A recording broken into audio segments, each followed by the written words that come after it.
Bismillahirrahmanirrahim. Assalamualaikum warahmatullahi wabarakatuh. Selamat pagi semuanya. Salam sejahtera bagi kita semua ya. Alhamdulillah pada kesempatan kali ini kita semua diberi waktu, kita semua diberi kesempatan ya oleh Allah agar kita bisa mengikuti perkuliahan kali ini dengan keadaan yang sehat dan insya Allah ya, dengan keadaan yang penuh berkah ini. Amin amin ya rabbal alamin. Di sini saya terdiri dari dua orang, yaitu yang pertama di sini saya sendiri, Muhammad Arifin, dan yang kemudian yang kedua ada Mbak Dinda Laila Mulyasani. Di sini saya akan menjelaskan materi tentang masanah syariat Islam atau keindahan syariat Islam, rasional, ketergantungan, dan emansipasi. Ya, jadi langsung saja kita masuk ke pembahasan. Yang pertama di situ ada pengertian definisi masanah syariat Islam atau definisi keindahan syariat Islam. Nah, jadi begini, hukum Islam itu mempunyai beberapa masanah. Masanah itu apa? Masanah itu keindahan, sehingga dapat menyebabkan hukum Islam menjadi hukum yang paling kaya. Dengan keindahan hukum Islam itu bisa membuat hukum-hukum di dalam Islam itu hukum yang paling kaya ya. Tidak hanya dengan itu, tidak hanya dengan yang paling kaya, ada juga dapat memenuhi hajat manusia serta menjamin ketenangan dan kebahagiaan masyarakat. Itu loh, itu keindahan di dalam hukum Islam, itu bisa berdampak seperti itu. Kemudian syariat Islam itu mulai diturunkan oleh Allah sesuai dengan fitrah manusia ya.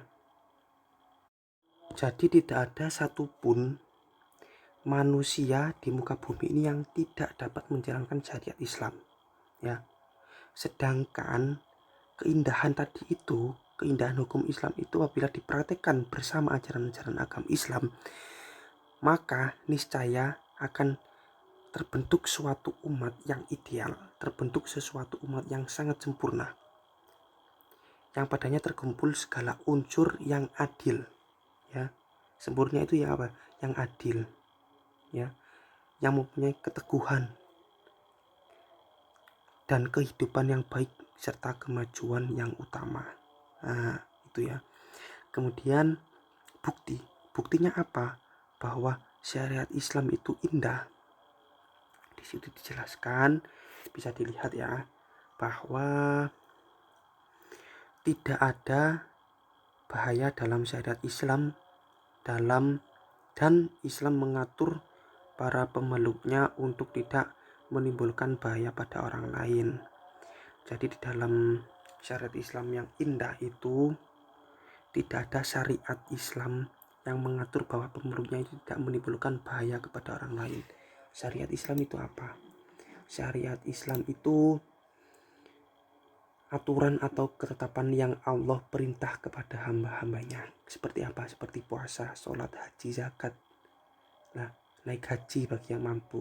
Nah, itu adalah syarat-syarat Islam yang diutus, yang diperintah oleh Allah. Dan syariat-syariat itu tidak ada yang merugikan terhadap kaum-kaumnya ya. Sebagaimana disampaikan oleh Rasulullah di situ bersabda, yang artinya tidak ada bahaya dororo dalam syariat Islam dan tidak menimbulkan bahaya diroro. Hadis riwayat Ibnu Majah. Nah, sampai ada hadisnya di situ jelas ya. Kemudian langsung kita masuk ke selanjutnya, yaitu pengertian dari hukum rasional dalam syariat Islam. Jadi di hukum rasional dalam syariat Islam itu adalah ya, alam dunia Islam itu ada dua pendekatan ya, yang bisa memberi penjelasan akan suatu perkara dalam kehidupan. Yaitu pendekatan apa? Dalil nakliyah yang pertama, dan kemudian yang kedua ada pendekatan akliyah. Dalil nakliyah itu adalah apa? Pendekatan melalui nas Al-Quran dan Sunnah ya.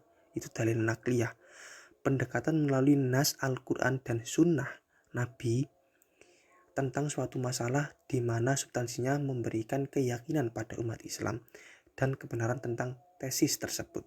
Sedangkan pendekatan akliyah, upaya manusiawi untuk memberikan penjelasan secara empiris apakah suatu perkara itu realistik atau tidak. Nah, sudah jelas ya di situ penjelasannya. Kemudian langsung masuk ke pembahasan selanjutnya yang akan dijelaskan oleh teman saya. Silakan Mbak, waktu tempat dipersilakan. Sekian dari saya. Terima kasih. Kemudian masyana syariah Islam yang ketiga yakni hukum emansipasi. Hukum Islam tidak mendiskriminasikan laki-laki dengan wanita. Semua mempunyai peluang sama dalam menjalankan sebuah kewajiban dan menuntut hak-haknya.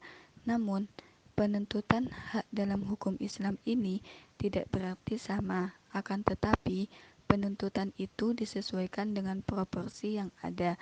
Sebagaimana dalam firman Allah Quran Surah An-Nisa ayat 32 yang artinya, karena bagi laki-laki ada bagian dari apa yang mereka usahakan, dan bagi para wanita pun ada bagian dari apa yang mereka usahakan.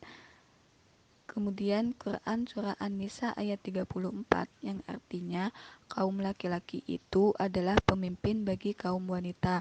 Oleh karena itu Allah telah melebihkan sebagian mereka atas sebagian yang lain. Dan karena mereka telah menafkahkan sebagian dari harta mereka. Jadi perbedaan antara wanita dan laki-laki di sini, wanita mengalami haid dan nifas, maka baginya diberikan sebuah kelonggaran untuk meninggalkan sholat dan puasa. Sedangkan laki-laki di sini tidak ada udzur seperti itu. Kemudian kewajiban mencari nafkah di pihak laki-laki, sedang wanita hanya membantu saja. Baik, masana syariah yang selanjutnya adalah hukum ketergantungan.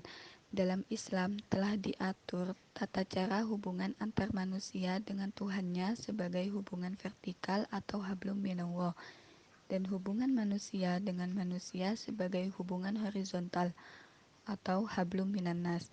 Jadi, dalam Islam ini bukan hanya mengatur masalah individu dengan Tuhannya, akan tetapi juga mengatur kehidupan masyarakat. Nah, dari dua aspek tersebut yang bergantung dan terkait ini merupakan inti dari kehidupan manusia yang fundamental. Hukum ini ditetapkan agar tujuan ibadah manusia tepat pada sasarannya dan sesuai dengan tujuan hukum diciptakan. Hukum ketergantungan ini dapat diwujudkan dengan cara sebagai berikut, yakni yang pertama, baik tidaknya atau sah tidaknya suatu ibadah ditentukan oleh niatnya, karena niat merupakan pangkal dari segala amalan. Rasulullah Shallallahu Alaihi Wasallam bersabda, Innamal a'malu binniyah wa innama likulli amrin ma nawa, yang artinya sesungguhnya segala amalan itu tergantung kepada niatnya, dan sesungguhnya setiap orang itu tergantung dengan apa yang ia niatkan. Hadis riwayat perawi 5 dari Umar.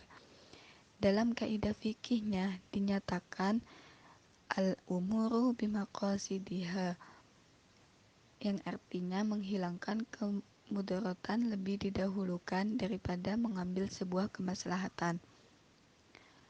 Kemudian yang kedua yakni setiap hukum Islam digantungkan pada menarik kebaikan dan menolak kerusakan. Oleh karena itu, jika terjadi suatu kasus di mana seorang mukallaf itu disuruh memilihnya, maka pemilih itu digantungkan kepada kerusakan yang paling ringan atau kemaslahatan yang paling tinggi, atau juga mendahulukan menolak kerusakan dibanding menarik kebaikan. Dalam kaidah fikihnya di sini dinyatakan darul mafasidi muqaddamun ala jalbil masolihi, yang artinya menghilangkan kemudaratan lebih didahulukan daripada mengambil sebuah kemaslahatan. Sekian presentasi yang telah kami sampaikan. Saya ucapkan terima kasih. Wassalamualaikum warahmatullahi wabarakatuh.